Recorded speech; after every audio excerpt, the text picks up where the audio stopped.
Kaka, mimi huku nadaiwa, kaka huku mimi nadaiwa. Sasa inakuaje kuhusu mzigo? Oa, vipi? Nakupigia sasa hivi, nakupigia. Nakurudia sasa hivi. Wewe upokee simu zangu afu unakaa unaongea na watu. Unakuja sasa hivi tayari shagiza. Naomba oda. Kaka naomba oda. Nisikilize. Oa, nisikilize. Unajua nisikilize. Ndio nilikuwa nakwambia. Mwenyewe kuna mtu nisikilize bana, unajua. Hapana, mimi mambo ya ajabu ajabu mimi sitaki. Umesikia kijana? Nisikilize bana. Hebu nisikilize bana. Subiri kwanza. Bora umekuja kaka. Kwa shida nini? Usiongee. Nisikilize kaka. Huyu nimempa oda yangu. Nimefanya malipo. Sasa hivi ni miezi mitatu za safety boot. Miezi mitatu, hebu imagine. Watu wanakaa wananisumbua mimi. Vitu vingine hivi unajitafutia mwenyewe, utakuja kupigwa au umizwe. Kwa nini usijaribu kuagiza vitu na safe step? Safe step?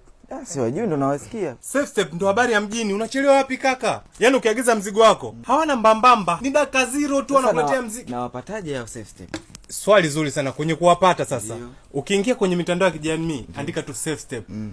Unapata kila kitu pale. Yaani hao hawababaishi. Kwa hiyo wanafanya delivery mikoa yote. Wanafanya delivery ndani na nje ya nchi. Kwa hiyo nikitoa oda yangu napata leo. Wewe swala ni kupress order tu. Sasa nisikilize. Kijana, naomba hela yangu niagize. Ushanipotezea muda sana. Niagize safe step. Asante sana. Mimi ningemfanyia kitu kibaya sana. Secure your tomorrow today.